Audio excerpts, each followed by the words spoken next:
Hello everybody, welcome to the second dashboard. In this video we will see how to create this particular table using this particular data that we have created. Now I went on and created a small format over here where I can just put in the country code compared to the country code just in the tabular format so that we can convert this line item data into a table. The purpose of this table will be based on the U.S. currency. What will the currency conversion be if it is in U.S.? Sorry, if the user is selecting U.S. So the U.S. dollar will be converted into different currencies. Like for India, what will be the currency for $1 in U.S. and so on and so forth. So based on the selection across the countries, the currency will also change accordingly.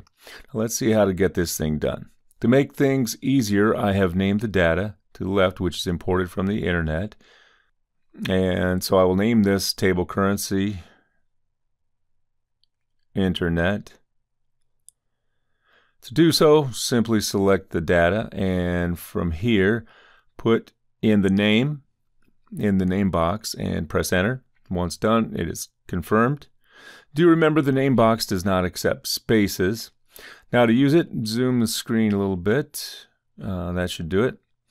To use it in the formula, we will be going with equals to VLOOKUP.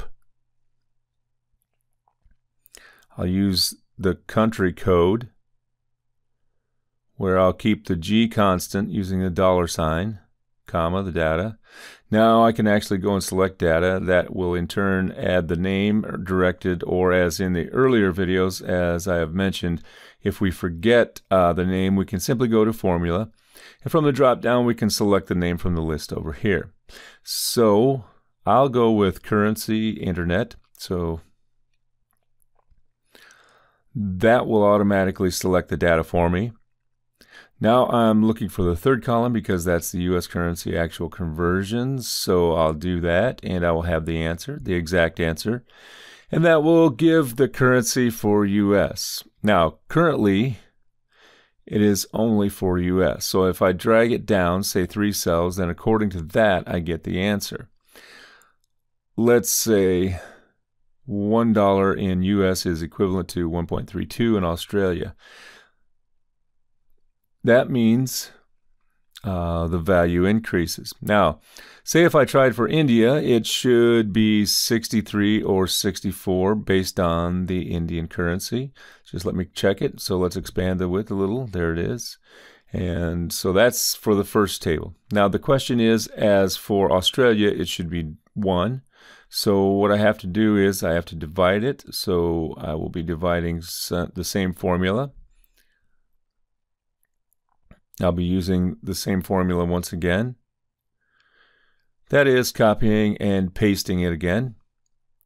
But this time the reference will not be the base. Rather, it will be the heading because it has to be divided with the heading. So now here I'll be keeping the third row constant. Now why am I selecting the heading? Because when I shift to the other based on the heading, the currency will be divided and I will get the actual currency of that particular country. Something like this. So let me just drag it over and I'll select the frame down a little bit, scroll down. I'm holding the shift key, I select the whole frame and I'll just zoom back a little. Now to see the answer, I'll simply press Control Enter when I'm into the formula mode. To come to the formula mode, press F2. Now as I've already selected, I can simply press Control Enter to fill this particular formula across the data.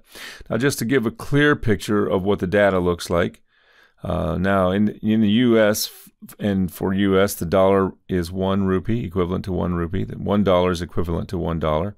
But in India, $1 is equivalent to 64 rupees. But if it is the case of India, 1 rupee equals to 1 rupiah.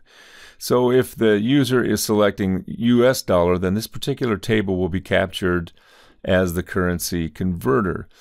But if the person is selecting India, the currency conversion will take this particular data. That is the table, what it represents.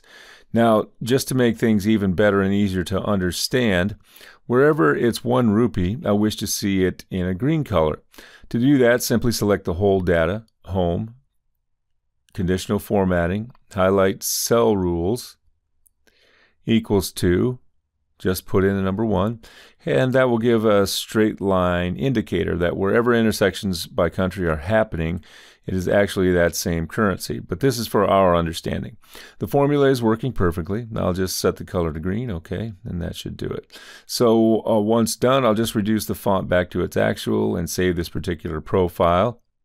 So in the next video, we will see how to use this particular table to calculate our actual currency, which we need to convert from the US dollar to the format that the user will select in the dashboard.